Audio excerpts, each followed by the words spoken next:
What is happening, Magnusites? 2023 entertainment in review. Let's check this out, shall we? Well, no year would be complete without the obligatory retrospective on the highs and lows, the triumphs and follies, the creativity and the buffoonery of the past 12 Almost months. forgot And about as we John emerge Wick. reluctantly from the hangovers and the weight gain of the festive season into the cold dawn of another January and the horrifying realization that the party's over and we have to go back to work, I think it's time for my annual installment of The Drinker Reflects. And yeah, I know I probably should have done this before December 31st, but what the hell? You weren't the only ones partying your way through to the end of the year, you know? Anyway, 2023 really was a year of discontent in the world of Hollywood, marked by months of strike action that blighted the summer movie season, and a series of high-profile failures and flops that got so bad they even spawned a new term, the Flopbuster. Oh my Indiana God. Jones 5, The Marvels, The Haunted Mansion, Fast 10, Ant-Man 3, Mission Impossible Dead Reckoning, Wish, and Elemental all failed to take off at the box office. Some of these failures were entirely predictable, of course. Yeah. I mean, you didn't have Yes. to be a box office analyst to realise that Indy No. 5 was never going to make back its Not at enormous all. budget, because who the hell really wanted to see an 80-year-old Harrison Ford getting dragged around by an insufferable, strong female character? And as for The Marvels, its monumental failure at the box office was a complete vindication for everyone who dared to suggest that building a movie around an invincible, unstoppable plank of wood wasn't a winning strategy. Other flops, however, were a bit more perplexing, like Mission Impossible, Yeah, which had been on a that was high good. since the previous entry in the franchise, and Tom Cruise himself, who was going through a major career resurgence very after good. Top Gun Maverick. But the movie itself never quite took off, partly because it was a definite downgrade in quality from Fallout, and partly because it was soon swallowed up by the box office juggernaut that would soon come to dominate and define the entire movie season. Barbenheimer. You know, some things in life Yeah. are so bizarre and inexplicable that they pretty much defy even the most fundamental logic. People were talking like the wokeness of Barbie actually worked. No, that's not what worked. What worked is that Barbie is Transformers for women. It's just like how people talked about how bad all the Transformers movies were, although they weren't all bad. Like I would say the best ones, literally period, point blank, looking at it from just a movie critique point of view, are the first and the third. Those are the best ones. Everything else is bad. However, the guilty pleasure for me is 2, because when they brought Prime in this time, instead of getting beat up by Megatron, he was unstoppable. They had the tag team on him, triple team on him, and he only died because he got distracted looking for Sam. So, and then everyone after that, he's almost unstoppable. You know what I'm saying? So, that was my thing with that. So, because the name is so big, you know, and people like seeing giant robots, and I think part of it also was like you hoped that it was going to be better each time. So, yeah, the first one was good. Most audiences were let down by the second, but then the third one was good too. So I was like, okay, let's go see the fourth. And then it's like, oh, well, then we're back to bad again. And then you go see the fifth, and then that one's bad again. So it's like, you know what? Let's reboot it. Barbie is Transformers for women. That's why it worked. Okay? And it was legitimately funny. It was like when you're sitting in it, you realize just how much it is the message. But it was legitimately funny in a lot of ways. Ken was the best. Ken was the funniest thing in the whole. Ryan Gosling's Ken. He was the funniest part of the whole movie. But yeah, so that's what I got to say about that. Go away now. logic, in which case you have to throw up your hands and say, I don't fucking know, man. And the pairing of a serious, thought-provoking, heavyweight historical epic with a pink, fluffy feminist comedy based around a plastic doll has got to be one of the strangest phenomena in cinema history. And yet, somehow, it worked. And if I'm honest, it worked out a lot better for Oppenheimer than it did for Barbie. Say what you want about that movie and its clumsy and very on-the-nose social commentary, but one thing nobody can deny is that it was far and away the biggest film of the year, not just in terms of box office numbers, but the cultural impact that it had. It was proof positive that women will show up in massive numbers to movies that are actually marketed at them, instead of Hollywood's standard approach of awkwardly retooling traditionally male franchises in a lazy attempt to appeal to both genders, taking boy brands that girls can still enjoy and turning them into girl brands that nobody... Yeah, hey, Transformers people, I dare you to remake Transformers with all female robots and see what happens to your pocket. I dare you. Guess what? You know what cartoon girls watched when I was younger that guys and girls watched and were huge fans of it? Thundercats. Okay? Everybody loved Cheetara. Everyone loved Cheetara. Alright? Whenever the girls talked about a character, it was Cheetara. You got Wile E. Kit and Cat, the kids, and Cat's the girl, I think. Yeah, Kit's the boy, Cat's the girl. So you got another female there. And then when they found those other Thundercats, was it Pumira? I don't remember the girls ever talking about anyone but Cheetara. Okay, now that movie will bring men and women, as long as you just don't focus on Tyrone from my... Okay? That's my mum round. So, Thundercats, yeah! He enjoys. Yeah! Yes, Yeah! as South Park so famously observed, put a ticket at Mega Lemon Day! movies as big and influential as Barbie tend to provoke a real reaction from Hollywood, and it's going to be interesting to see what lessons they actually learn from its success. It could be that they finally realise men and women tend to have different interests, and trying to appeal to both usually ends up satisfying neither. On the other hand, they might just as easily conclude that girl power equals more money, and produce a slew of Barbie clones all pushing the same heavy-handed messaging. Speaking of the message, there were a few failures so hilarious and pathetic that really all you could do was point and laugh at them. Like Velma, a show message. There were a few failures. I was in the movies. I thought that looked like a penis. I was like, why is that there? Why is that there? Is that another Little Mermaid castle? Was it just my imagination? I don't know. Is so hilarious and pathetic that really all you could do was point and laugh at them. Like Velma, a show predicated on hating everyone who happened to be straight, white, or Velma was a big old piece of trash.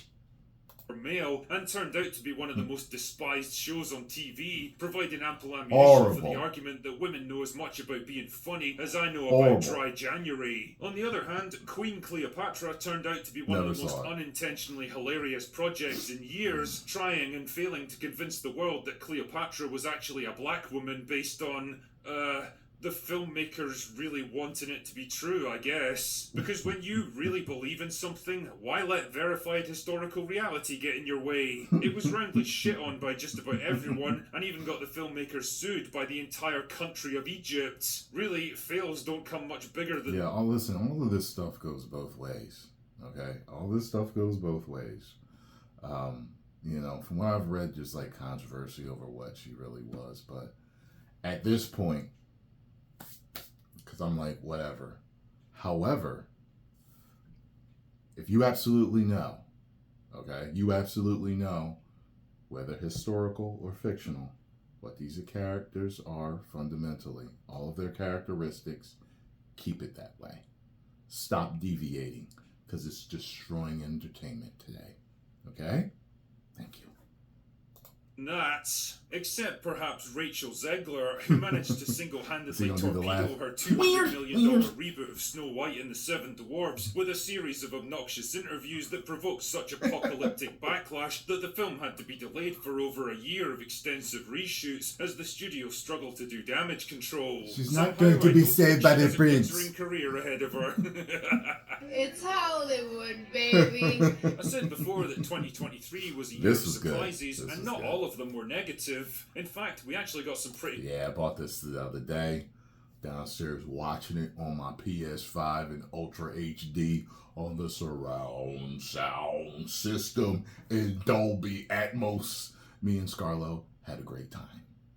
Cool stuff this year that gives me some measure of hope for the future. Sound of Freedom, for example, came out of nowhere after sitting on a shelf at Disney for half a decade, building on word of mouth and a groundswell of support to take in $250 million against a minuscule budget. Sisu proved that low-budget action movies definitely still have a place at the global box office. Yeah. And I have to see that! Films of the year for I me. still haven't One seen Piece, that! On the other hand, showed that Netflix adaptations of popular mangas don't have to be disastrous failures, provided you get the right people working on it. Dungeons and Dragons turned... What's crazy is I hear that that's really good, and I didn't like Dungeons and Dragons. You know, some people did, but whatever. I gotta see Sisu. However, what was I about to talk about? Yeah, I'm gonna try to finish it, y'all. It's not really working for me, but the anime was working for me when I saw the first episode. I was like, yeah, I can see myself getting into this. So we'll see. Maybe I'll watch a few episodes of the anime first, then jump back and see how I feel. You know what I mean? It might feel different. Turned out way better than I expected. A good-natured and charmingly fun adaptation of the source material that entertained but didn't quite find the audience that I think it deserved. Worked for me. And the final season of Picard somehow redeemed one of the most depressingly terrible shows in Star Trek history, allowing the next generation to go out on one final adventure and then bow out in style. But the king of this positivity hill has got to be Godzilla -1, which snuck in at the tail end of the year and blew us all away with how gripping, exciting and accessible it turned out to be. A movie with more heart, more interesting characters, and more compelling action in its 2-hour runtime than almost anything shot out by Hollywood in the entire year. Proof, if you need it, that if your own studios refuse to give audiences what they want, they'll find entertainment somewhere else. But if there's anything else that 2023 will be remembered for, it's the year that saw the implosion of the superhero genre, which finally collapsed under the weight of bloated budgets, plummeting quality, and overextended universes. Out of the 8 major superhero movies to come out in 2023, 6 of them were absolute flops. 1 was a marginal victory at best that was impossible to capitalise on, and only 1 could be considered a true box office success relative to its budget. And that was a fucking animated movie of all things. The company which has fallen the furthest is without a doubt Marvel, who'd been struggling to keep their momentum going for years, and a series of meandering movies with no overarching storyline, combined with bland TV shows that soon felt more like homework than entertainment, not to mention their increasing focus on the message, gradually alienated their once loyal fan base. The warning signs were there ever since Avengers Endgame, but 2023... You know, I gotta say something. I was thinking about this earlier. You know, now going to see these movies, you know, I told you, I wouldn't be going to see them if it wasn't for what I do on here. So I review, I talk movies, and the fans have come to feel that they need me to go into the trenches for them and deliver the good news or the bad news to them with my movie reviews. So the thing is, now for me, I hate to say this, it is becoming a morbid curiosity for me to go to these movies. I am now going to these movies to see how bad they're going to be. And if I'm pleasantly surprised, then that's a win. Before, I went because I knew I was going to be happy every time, or at least almost every time. I expected to be happy. Now I expect to be let down and to be tortured for an hour and a half to 2.5 hours of my life that day. Isn't that sad as a fan that it's come to that? Isn't that sad? And I have to do this public service to help people either spend their money and feel fulfilled or not spend their money and save a buck and not be traumatized like I was.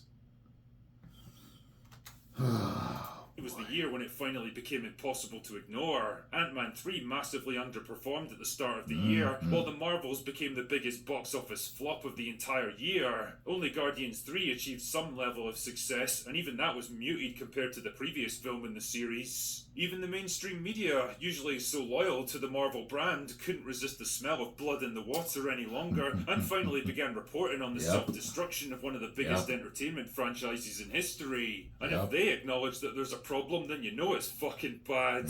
But if things were bad at Marvel, then they were even worse at DC, which was in the middle of reinventing itself for like the third time in a row. In a move I could best describe as the financial equivalent of ripping off the Band-Aid, they released the final 4 movies of their aborted DCU just a few months apart, all of which flopped in spectacular fashion. You could almost feel the change in public perception around the entire genre this year. The weariness, the apathy, the disinterest. What was once cool and epic was beginning to look dated, cheesy and tired.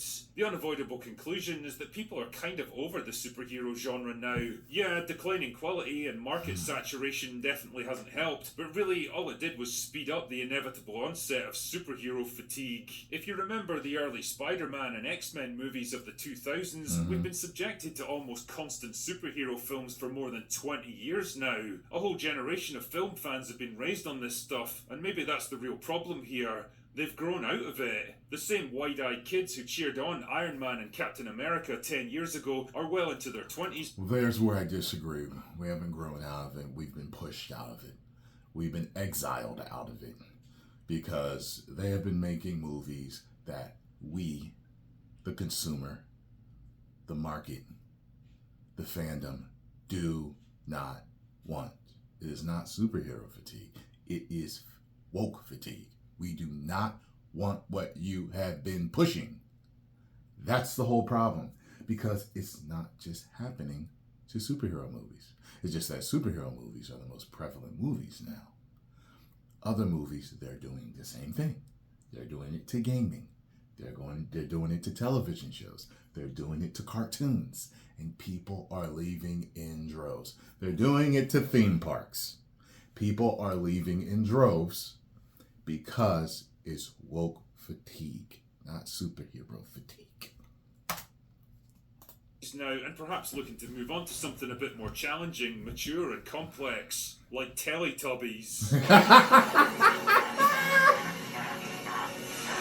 That's not to say we'll never have more superhero movies. So that was good. There's always going to be a loyal core of fans who eat this stuff up, but general audiences are far more fickle. The psychos on Twitter? And I think the days of summer movie seasons dominated by Marvel and DC are well behind us now. And as far as I'm concerned, that is definitely a good thing. Add all of this stuff up, and it feels like the shift in the entertainment landscape that I predicted the previous year has finally come to fruition in 2023. The tired, oversaturated and played out franchises that have dominated the industry for the past decade are being rejected and abandoned now.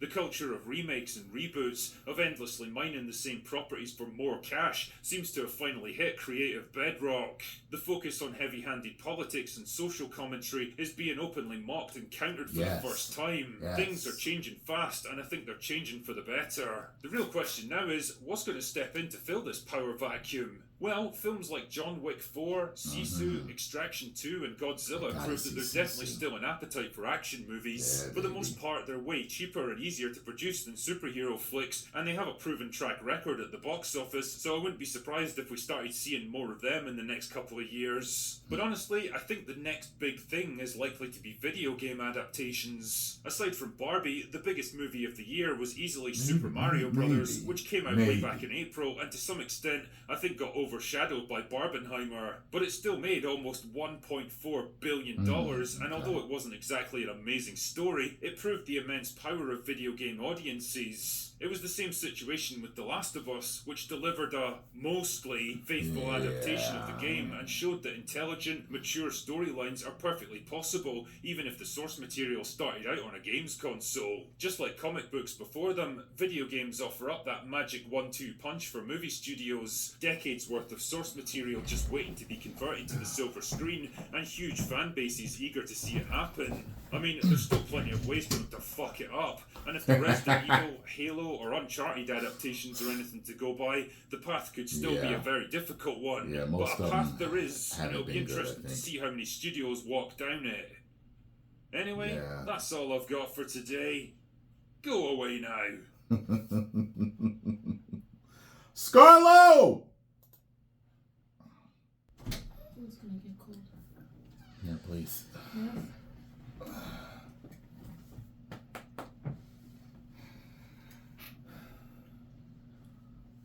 Drinker has Tatiana. I have Scarlo. Please kiss me on the cheek to make it better. Nah, didn't help. Sorry. Even Scarlo's love doesn't help the pain that I'm going through as a fan. Watching all this entertainment these days.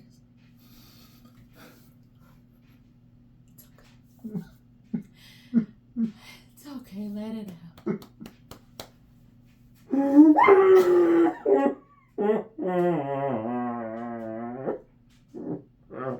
It's okay. It's okay. Go watch the drinker.